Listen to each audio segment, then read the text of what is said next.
shorter than little Jimmy Dickens, but he stood tall on the opera stage, standing on an old Coca-Cola crate. In the 1920s he was to raise, playing on his harp the fox chase song.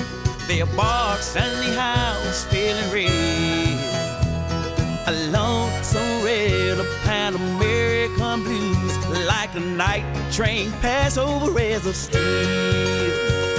When Deford Bailey played his harp so sweet, it touched your heart and made you smile down deep.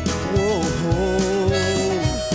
when Deford Bailey died, a chorus of angels cried.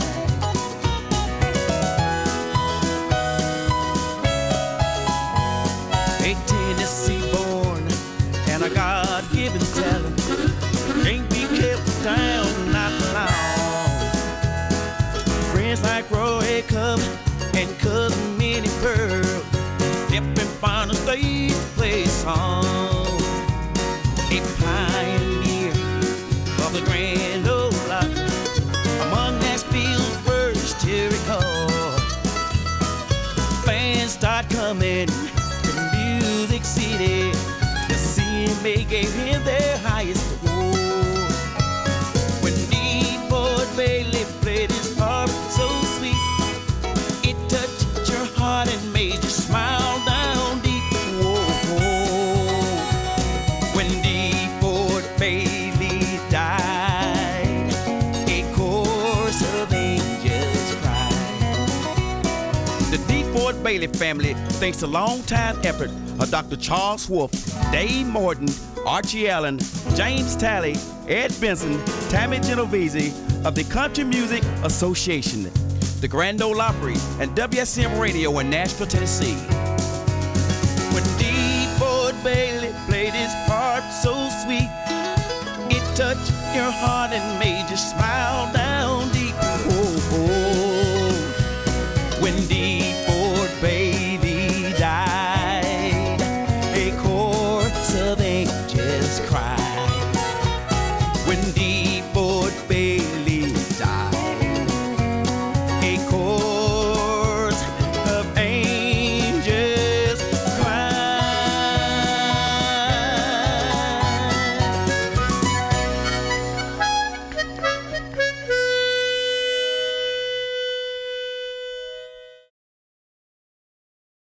Hello everyone, my name is Mario Coleman, aka The Next Level. Now normally I'm usually behind the camera, but every now and then an event comes or an opportunity comes where I feel the urge to step in front of the camera and do the interview myself, especially when it comes to our history, because a lot of people don't know about the contributions that we have made as a people to this country.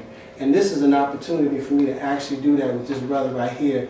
But this brother's story is absolutely amazing.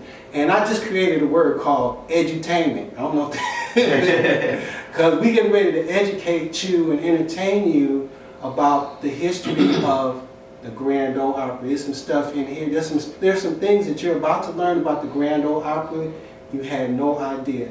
And without further ado, introduce yourself, brother.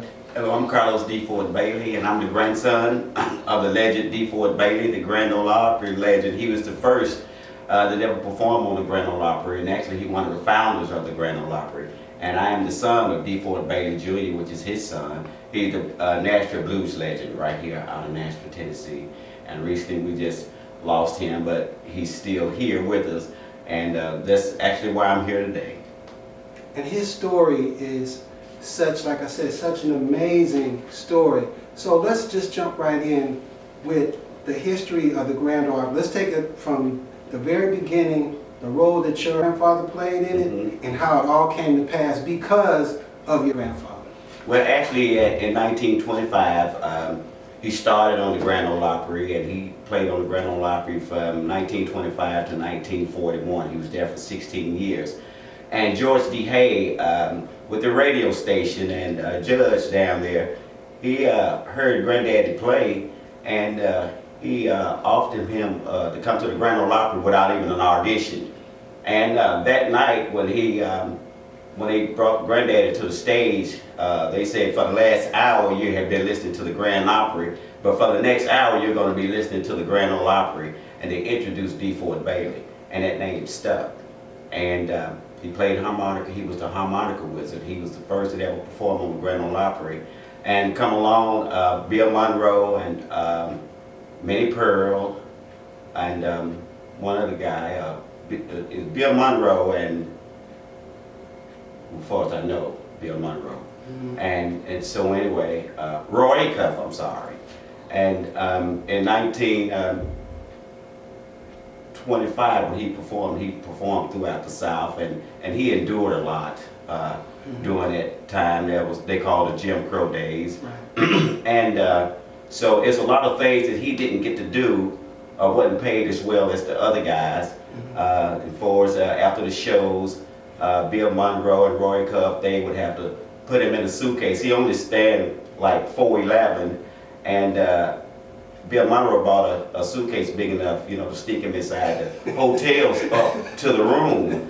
But other than that, he had to go through the back doors, and when come time to eat, he had to wait for his food. He had to sit in the car, and by the time they got him his food to him, it was too cold to eat. But he never made any fuss about anything because he was a very quiet and nice and intelligent man. And so he endured a lot back then. But then after that, he was let go of the Grand Ole Opry for some unknown reason, which I don't know, and I don't want to just say, that I know, and some things that I heard. Mm-hmm.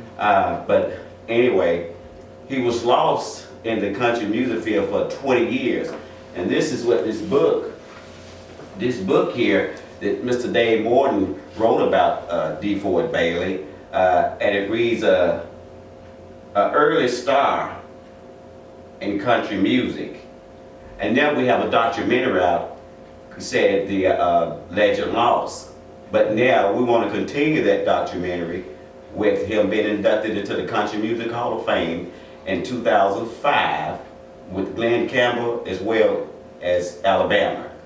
And so anyway, I'm saying that to say this here, that where I'm going with this here, I started singing country music back in '98, and my brother played drums for Dobie Gray during that time, and I would always tell Dobie, quit leaving me behind. I wanted to go to South Africa and whatnot, and so he would always tease me and tell me just keep doing what I was doing and everything would be fine.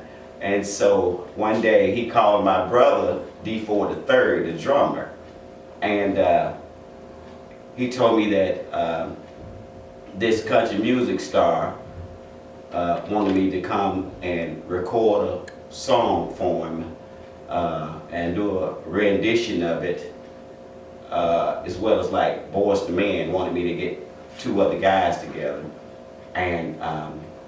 And so I went, but never did get to do that particular song. But I met Costas for Polygram Records, and he was a heavy-hitting songwriter, wrote a lot of hits for a lot of the country music artists. And he pitched me a few songs as well as Dobie did also. And so I went on to record and start singing country music at that time. And so here I am today, just following in my grandfather's footsteps and just pursuing my career. And that's great. I'm glad that you continued the tradition. They basically built the Grand Ole Opry around his talent. Yeah, he was the headliner of the Grand Ole Opry. Mm-hmm. And see, that's something that's kind of like lost in the history of the Grand Ole Opry. When I think of blacks in country music, I might think of like Charlie Pride. Charlie Pride was probably inspired by your grandfather. Right, he opened the doors for a lot of those guys that's on the Grand Ole Opry today. Now we're glad, because we don't want to seem like revolutionaries or nothing. We're glad that your grandfather got inducted, but honestly, he should have been in a long time before, like 2005. I mean, we're talking about 1925, this 2005. That was a lot of decades. Right. You know what I mean? But those are some of the challenges that we do have to endure, that we have to go through as artists to be able to, because that's the whole thing too. I think, you know, as artists, I know you'll agree with me on this, we do things, it's not for the accolades as much as it is for the love of what we do. Right. You know, the passion behind what we do. I just think it's really important to understand that as young blacks, so they're getting ready to open up the Black History Music Museum here. Absolutely. And I mean, they'll be walking through there seeing all this, but I wonder if there's going to be some information on Deford Bailey. I'll be curious to know if there's going to be some history of him in that museum. Or will it be? Actually, I'm a member of the African American Music. I've been a member with them for the last 2 years now. I started a Black History month of 2013, and it was just supposed to be for that month. And it's more like an educational thing. I'm not a very good harmonica player, but I learned a lot about the harmonica. And so what I did, I went to centers and schools teaching the younger kids about the harmonica, and having to learn a couple tunes of my grandfather that I just rehearsed it on. And I would always tell him, I'm gonna blow this song that he blowed. I don't never know how it's gonna turn out. Right. But anyway, this award right here is where I've got February 3rd, 2015, where I'm actually a member of the African American Music, and it will be some literature now on Deford Bailey. And that's going to be important, and I just really want us to bring attention to the fact and be aware of that, and to actually look for it. And what I would like to do is, I don't know if we're kind of starting a campaign, but an awareness, because I think that there should be more information in the Grand Ole Opry about him as well. So we just put it out there. You know, like I said, this is really, really important for us to understand the contribution that we have made to Music City. You know what I mean? For its gospel, and then because a lot of people don't even know that Music City wasn't about country music; it was about gospel music. That's where the whole Music City theme came from. But getting back to that though, so it's Jubilee singers. There you go. So just tell us, like, what's getting ready to happen. What's going forward?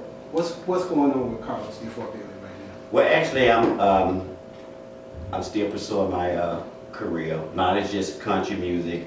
I sing gospel as well. I have a puppet ministry at Greater Bethel AME Church at 1300 South Street, and I've been pursuing that with Dr. Lucy High. She's the music director over there in that field. And I've been having a good time with the kids with that. And actually, I'm about to do a puppet concert for the kids at the African Street Festival, and I've been doing the African Street Festival, I guess, about 17 years now. 17 years. And so for the last 2 years, I've been doing a puppet show for the kids on that Sunday. And so on the 19th, I'll be performing, my band and I'll be coming on, I guess as usual, around 6 o'clock. And I'll be doing my country showcase. And other than that, I'm about ready to go back in the studio, and we've been working on some things about Deford Bailey, trademarks and stuff like that, and to pursue that, where we can kind of get stuff stationary and back to where it needs to be. And other than that, man, everything's been going great. Right. Now, when you say, tell me about, when did you decide that, you know what, I'm getting ready to pick up this legacy and get into music? You know, how old were you when you decided to go in this route? Well, actually, I've been singing since I was 5 years old. Okay. But now, when I actually crossed over, like I said, Monty Stewart was a good friend of Dobie Gray, and Dobie Gray had always told him about the history of the Bailey family, because Monty Stewart wasn't around actually when Granddaddy performed on the Grand Ole Opry. But anyway, he called Dobie and asked Dobie would he call me, and he wanted a song that he wanted recorded. Like I said earlier in the show, I wanted to do a rendition of Shelter from the Storm, and wanted to rendition something like a group like Boyz II Men. Right. And so I met Monty Stewart at that point, and so that night he pitched me that song, but I don't know what happened, so we never did get to record that song, but we recorded other songs that Costas was there, like I said, with Polygram Records. And when he looked, he said, you know, you're a natural, because I did it like a little audition, Oh, okay. you know, at that time. Mhm. And so at that point, I was invited out to lunch with Costas, and I started kind of running around Costas. What year was that? Yeah, that was in 98. 98? In 98. And so I been singing all my life, like I said, but I crossed over doing country music in February of 98. And when did you establish your band? 2000. 2000? And what's the name of the band? Carlos Deford Bailey Band. How many members? I got 7-piece band. 7-piece band. Mm-hmm. Wow, wow. 7-piece band members. And what instrument do you play? I'm the lead singer, and I can play a little tambourine. And like I say, I'm not a harmonica player, but I do pretty well at it, you know, and I guess it's just in me to do it. Right, right. And right. so, other than that, I'm the out front guy, and I like to dance and Yeah, entertain. entertain the And I people, know you have a CD out right now. What's the name of that CD? It's called the Music City Shoe Shine Man. And my manager back in 2001, Ron Daney, Right.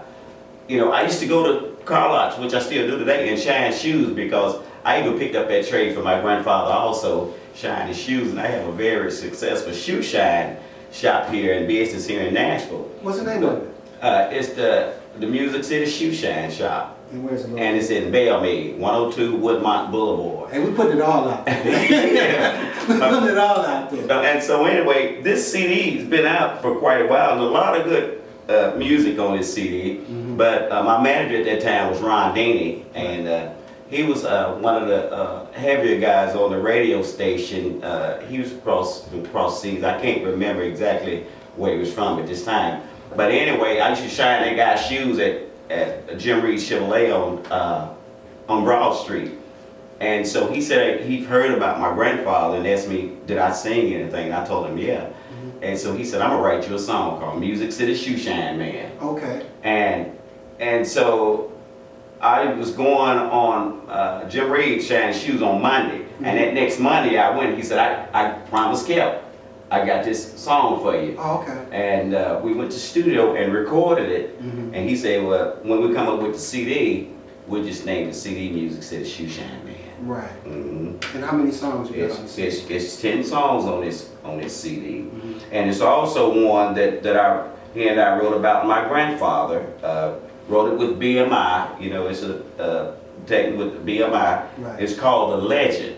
And it's telling a little bit about his life, and it's just telling a story about Deford Bailey. Right. And I actually wrote this here about a month before he was inducted into the Country Music Hall of Fame. Wow. And so it's a great CD, but like I say, it's been around for a while. How long has it been out? Man, 10 years or more. Okay. Yeah, and so We need to get some traction out there. We need to get absolutely. put 'em out And there. actually, it just went kind of national here in Nashville because everybody was buying the CD. You know, it never got into the stores. You know, I would sell them myself. I have them in the shop, and every time somebody come in the shop, they go like, "Wow, is that you?" And they probably buy 1 or 2 CDs. Oh, okay. And so I do pretty well with them. You know, Right, just right. having them on hand. And what we're going to do too, next we're going to have Mr. Bailey in the studio, and he's going to perform for us. So what are the 2 songs that you're going to perform? I'm going to perform The Legend as well as the Music City Shoe Shine Man. Okay. And that's my theme song with my business, and the track song that I wrote about Granddaddy being inducted into the Country Music Hall of Fame. Can you tell us kind of, because I'm kind of interested in the lyrics, because once you sing it, you know, it'll be happening. So just give us a little story behind, you know, why you wrote the song, and some of the lyrics in the song. Well, it was Ron's idea again that he and I would write a song about, Ron, you know, he has a big imagination, Right. and said, you know, we're going to have to write a song about Deford Bailey and tell a little story behind it, because he's going into the Hall of Fame. You only get 1 induction, and that moment should stand out and stand tall, because you only get that 1 moment. Right.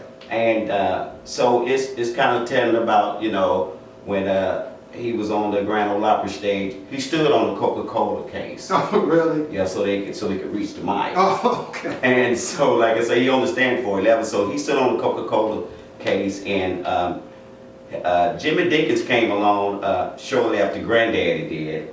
And he wasn't very tall, but he was taller than Granddaddy. Right. And he let me know that one day backstage at the Grand Ole Opry. I said, hey, you're about the same as my grandfather. He said, no, I'm taller than your grandfather. Right.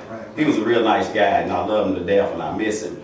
But anyway, when the song began, it said he was shorter than little Jimmy Dickens, but he stood tall on the opera stage. Right. And well, he stood on the Coca-Cola case. And it goes on to say what he did, the harmonica wizard, when he was inducted. It's a few names called in there, some friends and close family members that, well as Dave Morton, Charles Wolf, those guys wrote the book.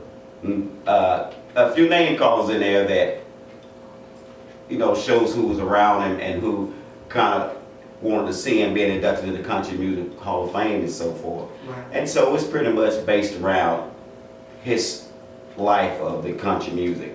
All right, good. So moving forward, what are your, if you could just say, you could just wave a wand right now and have something happen concerning your career and the history of your grandfather, do you feel that the history of your grandfather is complete, or is there a couple more things that you would like to add to it?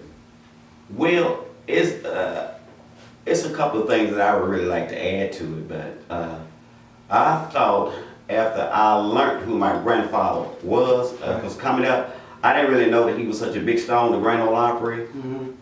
Met Dave Morton, but it's two things that I felt was complete when he was inducted into the Country Music Hall of Fame, because like you said, it was out there and not there for 20 years, but we know. And when I found out who my grandfather was, I reached out to certain people to find out why my grandfather hadn't been inducted into the Country Music Hall of Fame, because I was seeing other country music stars being inducted that haven't even been in the industry 5 years. Wow.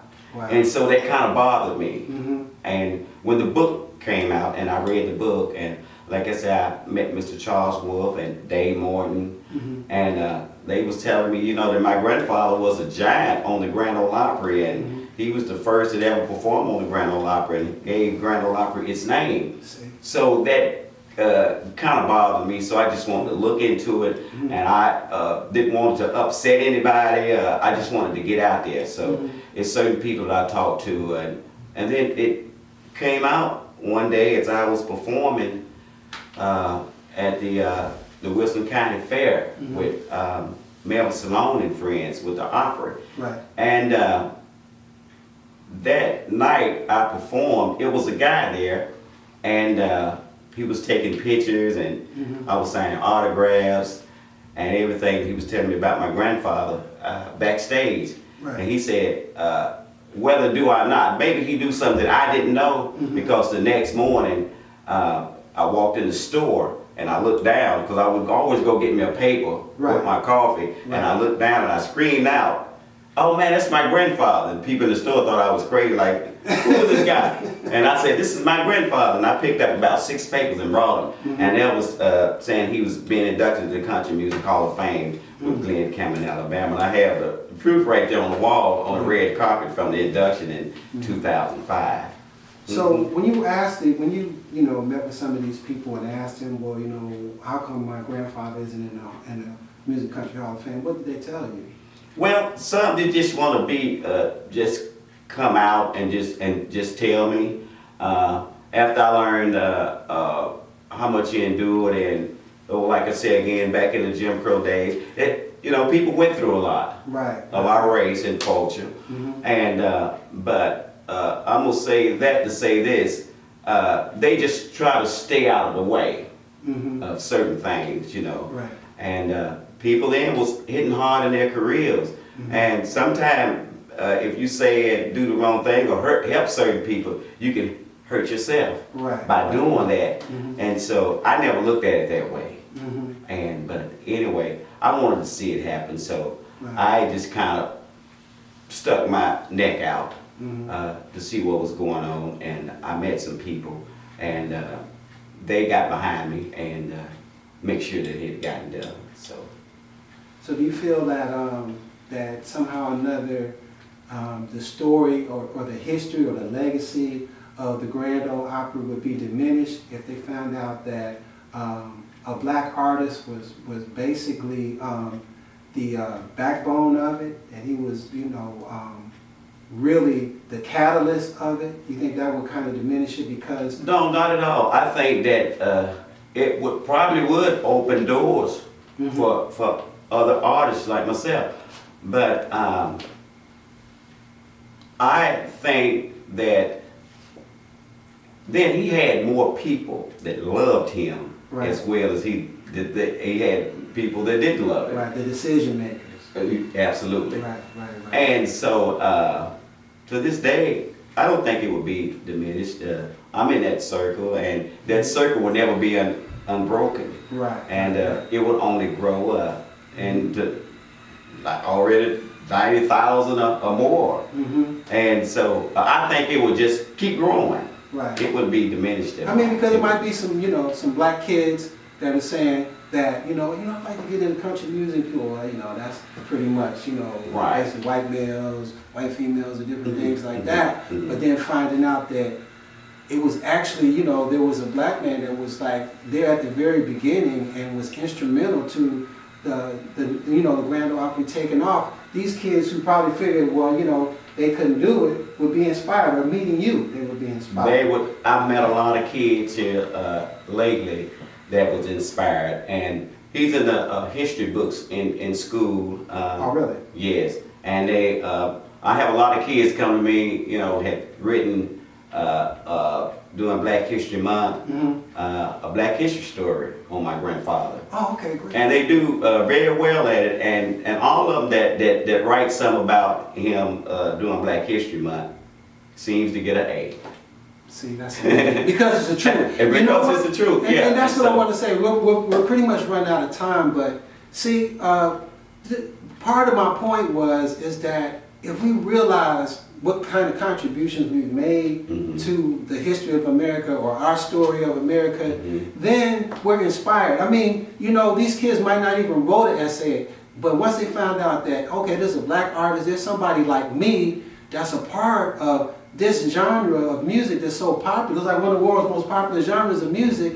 Wow, that's incredible. Well, let me write about them. Let me read up something about them. So they're, you know what I'm saying, they're excited, they're engaged, they want to go pick up books, they want to read, absolutely, they want to be engaged, and they want to tell that story. And that's what I'm talking about. And that's what I'm talking about when I say edutainment, because we want to educate our kids, that, man. I know this, man. I want us to educate our kids and let them know that we have a proud, rich heritage in this country. There's going to be some things that they ain't going to tell us, but we're going to find out, and we're going to let y'all know about it. So that being said, I'd like to thank my man for giving us some time. And show, please, bring that up. Now, what is that?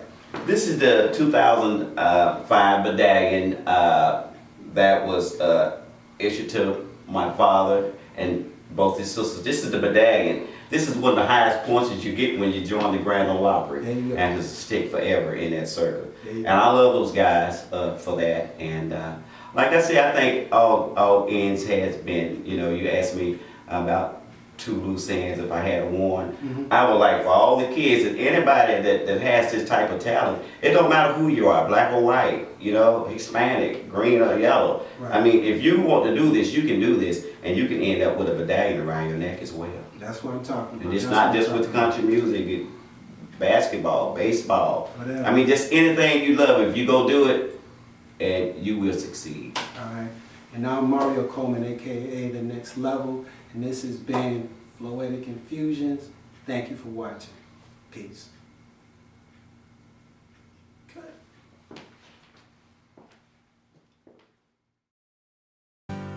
I'm the Music City shoe shine man. I put some flash in your step, yes I can. I get you looking good, that's my plan. I'm the Music City shoe shine man. I can touch 'em up, in any color. I put a tint on Dolly's shoes in butterfly yaller. I shine the boots of Johnny Cash in midnight black. When the stars need a heavenly shine, they get mine. I'm the Music City shoe shining man, yes I am. I put some flash in your step, yes I can. I get you looking good, that's my plan. I'm the Music City shoe shine man. I'm on the music road most every day. I get to meet my heroes in my own way. I shine the shoes of Shania Twain again and again. Be watching for the shoe shine rage on the opera stage. I'm the Music City shoe shine man, yes I am. I put some flash in your step, yes I can. I get you looking good, that's my plan. I'm the Music City shoe shine man. I gotta go, I gotta call, someone's paging me. This is Brooks and Dunn or Brad Paisley. This is showbiz, and I'm the biggest fan. I'm the Music City shoe shine man.